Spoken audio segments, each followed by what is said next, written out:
Good afternoon, one and all, and welcome back to the channel. I'm your host, Doodleman149, and I'm coming back at you today with yet another Gun Workshop video. In this video, I take a look at the newest SMG released to us on August 3rd. If any of you are familiar with the Scorpion EVO from Black Ops 2, then this is basically the same gun, at least visually. That's right, we are talking about the CX-9 submachine gun. In order to unlock this gun, you apparently need to get 2 long-shot SMG kills in 5 different matches. I was unaware of this requirement, as I must have just done it passively, so this shouldn't be hard for anyone to unlock. This Czech-made SMG fires 9mm ammunition from a 20-round base magazine at a rate of fire very similar to that of the ISO. The range is pretty poor on this weapon, so it's more of a close-range monster like the Fennec, just less stable. The base CX-9 has a very fast reload speed and fairly high horizontal recoil. In its base form, the CX-9 is not very good. It's again like the ISO in this way, as well as the Psychov. This weapon doesn't get great until you start to get through its 50 plus levels of unlocks. Honestly, this weapon is just the ISO from a different country, so we all know that could be a bad thing for me. As per usual, I'm going to go through the best close range build I can quickly come up with, as well as the best long range build. Before I get to those, however, if you haven't seen any of my other Gun Workshop videos, be sure to check those out. I'll leave a link to that playlist down below. I hope you're all ready for this new gun, because here we go. For my close range build of the CX-9, we have the Stinger. This stealthy CX-9 build starts off with the tactical suppressor for a no-frills suppression option. The CX-23 barrel comes with a built-in foregrip and increases ADS speed, movement speed, and boost recoil control at the cost of range. Next, I use the Solo Zero Mini Reflex sight for a clean sight picture for better precision. The CX-9 clutch grip further reduces vertical recoil before we finish off with the 12-round 9mm hollow point magazines for boosted damage and mobility at the cost of range and ammo capacity. The Stinger is, in my humble opinion, a fantastic close-range weapon. The tactical suppressor is just my favorite multiplayer suppressor since it barely slows down your ADS speed and still provides all the benefits of every other suppressor. The CX-23 barrel is a very interesting option for an SMG. If you guys remember my video on the Growl, link below, I used a very similar barrel on that weapon. It's essentially a stubby barrel that boosts ADS and movement speed, but doesn't actually hurt your recoil at all because of a built-in foregrip. In fact, this barrel boosts our recoil control, so it's a great overall attachment for a close-range build.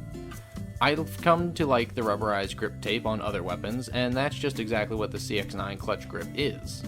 And we lastly come to the most defining attachment here, the 12-round 9mm hollow point magazines.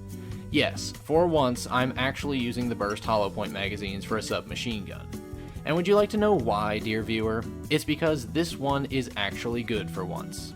All the other hollow point magazines use a 2-shot burst function for little to no reason.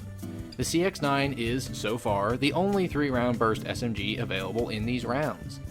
Finally, I can finally one-burst an enemy with an SMG instead of constantly needing to 2-tap them. This is what bursts are made for, so thank you Infinity Ward for finally adding something like this.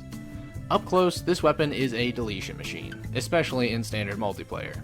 Ground War isn't going to be too kind to you with this build unless you're holding buildings. I haven't tried this build in Warzone yet, but I personally feel that the limited magazine and the very short range of this weapon would make it a poor fit.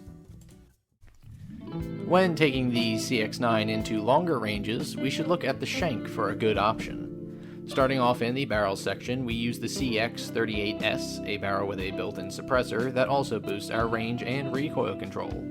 The Viper Reflex optic is just my favorite optic and is good for medium ranges. The CX-9 clutch grip is used again for boosted recoil control. 30-round magazines are next for a 50% ammo increase with a minor mobility penalty. And this build is finished off by the Commando foregrip for boosted aiming and recoil stabilization at the cost of movement speed. Where the Stinger was a compact close-range burst weapon, the Shank is far more of a fast-firing assault rifle. This weapon's blistering rate of fire, combined with its honestly awful range values, means that even with the heavy range boost from the CX-38S barrel, this SMG still has subpar range, but it's more in line with what you'd expect from a mid-range weapon. The super combo of the Commando foregrip combined with the barrel and the clutch grip means that you're going to be having extremely manageable recoil. I went with 30-round magazines instead of the 50 because A, I think drum mags on SMGs are one of the tackiest looking things in this game, And B, I don't want that added mobility penalty when 30 rounds do just fine for me. Now, you may have noticed I keep referring to the shank as a medium range weapon, and that's because if you try to long range with this, it's going to take almost your entire clip probably. This weapon has quick and drastic damage drop off, so I would avoid using anything beyond 40 meters with this, and even that's pushing it. Up close, this build is still snappy enough to contend with every other SMG out there. The shank is an excellent choice for standard multiplayer, it works surprisingly well in ground war, and if you wanted to pop on that ugly 50 round magazine, this build could work wonders in Warzone as well. My initial impressions of this weapon, in case you couldn't tell, were not very good. I had PTSD flashbacks of trying out the ISO, and in its base form, the CX-9 might as well be the ISO. Same magazine size, similar rate of fire, and similar bad range values. However, the CX-9 is also like the Grau in some ways. It has a large number of barrel attachments, 2 of which are suppressed, and one that's exactly like the Grau's stubby barrel in that it has a built-in foregrip. Even the irons are similar to the Grau. This weapon can be built like an AR, but it sure won't perform like one. The Stinger is a fantastic close-range deletion machine, mostly thanks to those 9mm hollow point rounds. For general, close to mid-range fights, the Shank is a great choice as well. I really wish we'd gotten some news about this weapon's release, but I guess that's just too much to ask of a dying game. Maybe this was even the first time you've heard about it, dear viewer. Either way, I hope you gleaned something of value here today. I really appreciate your time, and I'd love to hear what you all think of the CX-9. Do you love it? Hate it? Somewhere in between? Let me know in the comments below. I've been your host, Doodleman149. I'm really glad I was able to bring you all this in a timely fashion, and I will see you later.